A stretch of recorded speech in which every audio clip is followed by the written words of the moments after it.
Hello everyone, my name is Benjamin Yoder with One Control Report with yet another 2020 year in review video. If you don't know, this is kind of a mini series that we're having at the end of this year to kind of sum up my thoughts about the year, as well as, kind of go over the direction of the website going forward and kind of looking back at what we did on the website this year as well.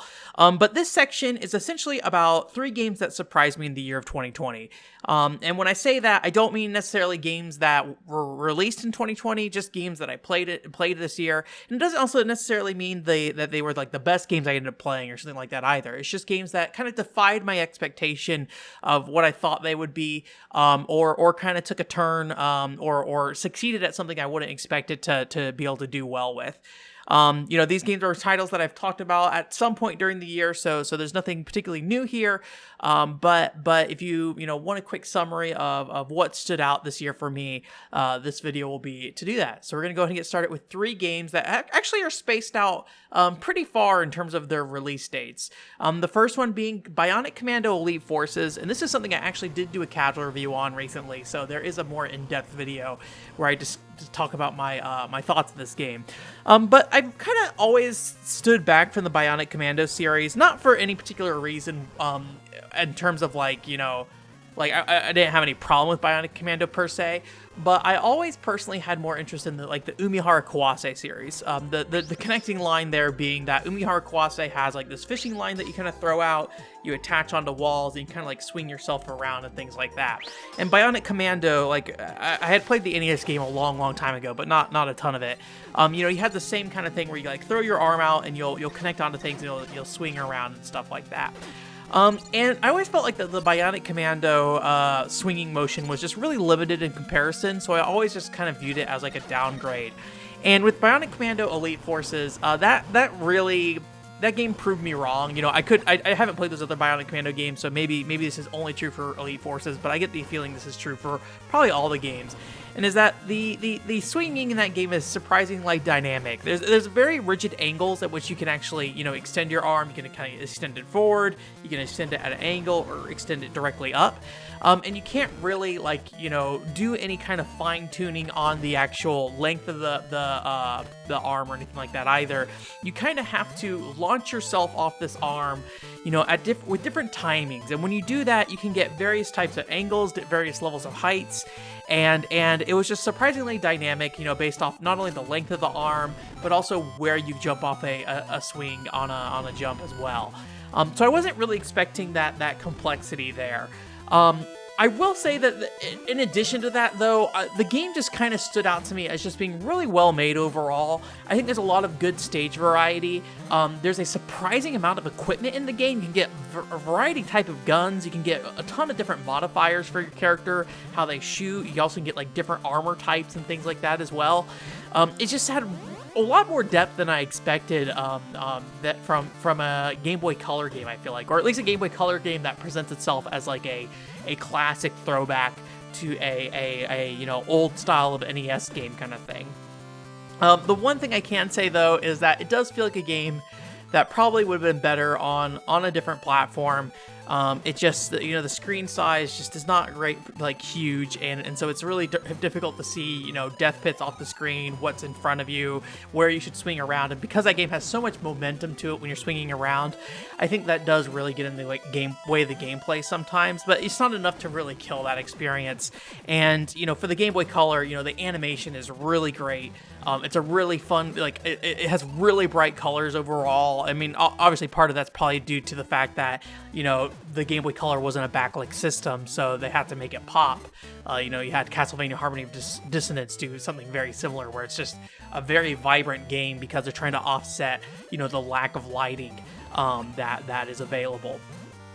But it's definitely, I think, worth looking at and worth playing, and I think it's a little sad that it's just kind of I feel like forgotten to some extent, especially being a Nintendo Software Technology title, which is one of Nintendo's American-based developers. Nintendo Software Technology has done a lot of really fun things at Nintendo over the years. Maybe not recently so much. They kind of got shoved under the couch a little bit with Project Hammer when that kind of went south. But they developed a lot of interesting games, and Bionic Commando Elite Force is one of those. The big thing is that if you want to play this game, you can't really play it on a Game Boy Advance as far as I can tell. The game just does not. Yeah, you can play through a chunk of the game on the Game Boy Advance, but once you get toward the end of the game, there's a lot of points in time where the game will crash, and it seems like it's a consistent crash as well.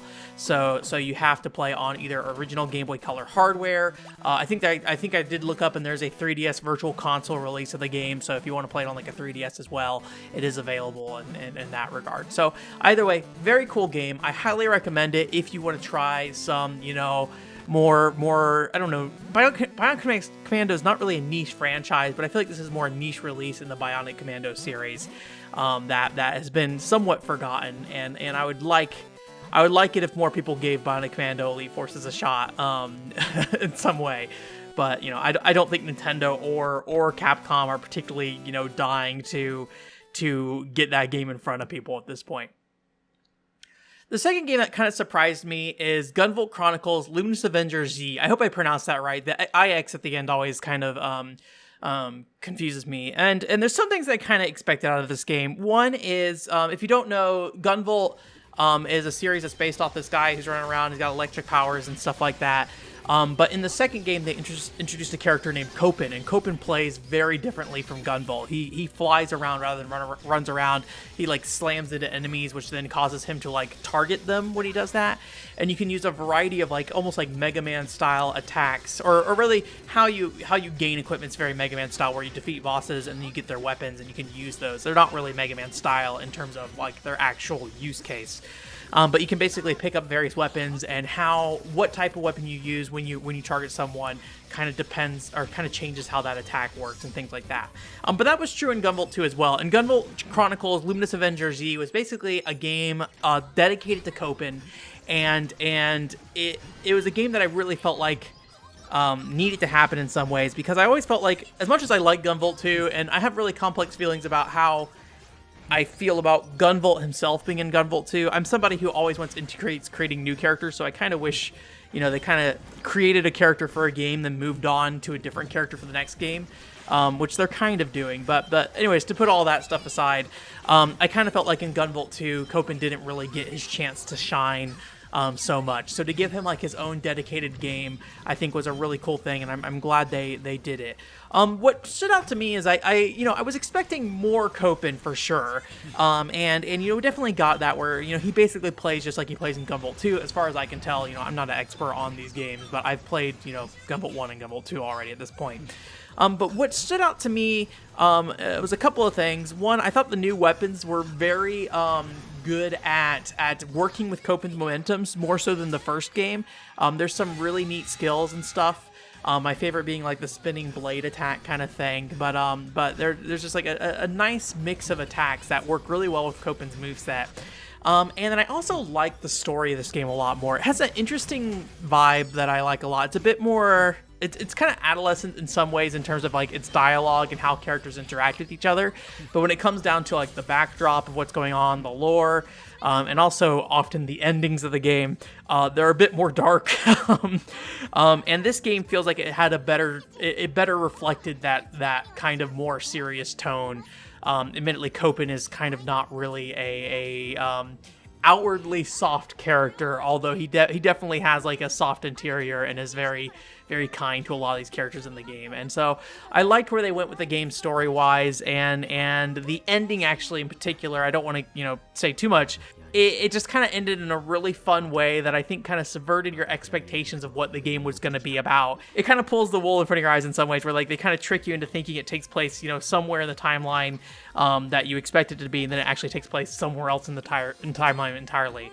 I do I'm a little sad that they kind of undermine this part of the game's story. Like, for all intents and purposes, they say, hey, the story doesn't matter in this game. At least within the context of the greater Gunvolt series and where the story's going to be going. So I do wish it was a little bit more relevant in the timeline, especially since there's a character, I'm blanking on their name. I think their name might literally be Blade or something, but they're a character that is very Gunvolt-like, but they use like a sword, so they're a very melee-focused character. And my hope was that they're like this new character was going to be kind of the character for Gunvolt 3, because I think it's probably time Inti Creates kind of revisits a melee-based character. For Gunvolt specifically, at least, you can look at Dragon Marked for Death and find a very similar playstyle to Gunvolt in some ways there, and can probably get some ideas of how a melee-based Gunvolt game would play based off Dragon Marked for Death. But I was kind of hoping that character would be the one who would be the star of Gunvolt 3. And they largely actually kind of fulfill what I want with Gunvolt 3 going forward. They did introduce a new character who is a sword-based character for that game, and I really hope that they don't, I hope they don't do the same thing that they did in Gunvolt 2, where Copen kind of felt like half of a character in some ways in that game. Like, it felt like he didn't get his full set of levels to really, feel like you fully executed on that character in terms of, working with their moveset. I hope that that's not the case with Gunvolt 3, and that character has their completely, gets their due done. But I guess really what I was expecting out of Gunvolt Chronicles was something that was going to be simply more Gunvolt 2, and I think what I liked a lot was just the change of tone and where the story ended up going. And, the fact that the weapons in the game did feel significantly different, despite the fact that it's Copen's, core play style. And that's kind of the nice thing about Mega Man and a character like Copen, where, what their attacks end up being vary depending on what bosses they defeat, because each boss gives them unique weapons that are based off that boss. So, I don't know if I want more Copen in the future, and in terms of gameplay, I kind of hope that they don't, split up Gunvolt 3 between, Gunvolt, Copen, and whoever the new character is. I'm blanking on her name. I hope they really just focus on that new character more than anything. But I'm glad Copen did get his chance to kind of shine on his own. The last game I want to talk about is Bikuri Tobidasu Magic Pen, I believe is the name, or Surprise something Magic Pen. It's one of those games where it's like there's not really a lot of reliable resources online of how this should translate, and how people wrote it out varies all the time. It's a problem I have with the Tozan RPG, which essentially is like the climbing RPG. People list it as different things all the time. So it's one of those kind of games where it's a little hard to Google because of that. But if you don't know what this is, there's a good chance you don't know what this is unless you are listening to the podcast. This is a kids game, essentially. It's a game that kind of starts with the world of nothingness, and your little witch-looking character gets a magic pen that can basically fill the world with different objects and life. So you draw trees, and that creates a forest and things like that, and use this magic pen to basically create things in the world. I think there's creating animals as well, and just a lot of things. So what that really ultimately turns out to be is that this is a coloring book game. So literally the entire game is you just basically filling in the lines with different colors. I mean, all the colors are set too, so you have to fill in the lines with a particular set of colors. So there's not really any choice for you to be creative here. It's just you kind of filling in some gaps. So when it comes to gameplay, I mean, I think this game was pretty long. I have to double check my playtime. I think it was 6 to 8 hours that it took me to get through this game. It is a lot of just sitting there and coloring and just kind of walking around and talking to characters. But it's very cute overall. It has a good style, and the music is actually surprisingly good too. It's just a little repetitive, and being in Japanese, it's a little hard to fully understand what's going on. I'm gonna guess dialogue wise, there's probably not a lot going on, given that it's probably presented towards kids as far as I can tell. But it's just very kind of grindy and repetitive. But I do think I am really happy I played through this game. And what made this game stand out to me in the end was just the ending was very, very sweet. And I'm going to spoil the ending for this game, going to guess most of you guys are probably not going to play Surprise Tobidasu Magic Pen, or have any interest. If you do, then maybe don't watch the rest of this video. But basically the ending is that like some of the people that are on the island aren't really people. They're objects that manifested as people. So sometimes they're literally just like, hey, you know, I'm literally the stars in the sky manifested as a person. So once you like get all the like different you know, constellations in the sky and draw them out, they're like, okay, cool, I'm not needed anymore, and then they like basically disappear. And so there's like, most characters come in pairs, so they're like working together on projects and kind of building a relationship, as far as I can tell, again, all in Japanese. And then one of those characters ends up being like either, you know, a physical object that's related to what they're doing. It could be an animal. I think one is literally just fire. They turn into a giant fire once they disappear and things like that. And I think what was kind of surprising was at the end, you know, again, I don't know Japanese, so maybe this is choreographed or you know, shown earlier or foreshadowed earlier, but you yourself are not a real person. You are the magic pen is what you are. Magic pen come to life, essentially. So when your goal is done in the story, it's like you basically turn back into a pen and disappear. And there's like this little scene of like one of the characters. I don't know if it, like, you know, depending on how you talk to characters, you get like different relationships, and so different characters kind of play this role. But at least the character in my game, I think it was Aaron was his name. They're like running around panicking, trying to find you and stuff. And at the end, he finds the magic pen. And you have to draw yourself back into existence, and then so you draw yourself till the girl comes back. And I thought that was like a really sweet ending to that game, and it left a really big impression on me. And I'm like, oh, this coloring book game that probably would have been just kind of a weird thing in my collection ended up being like one of my favorite like favorite moments of the year for that regard. I'm very like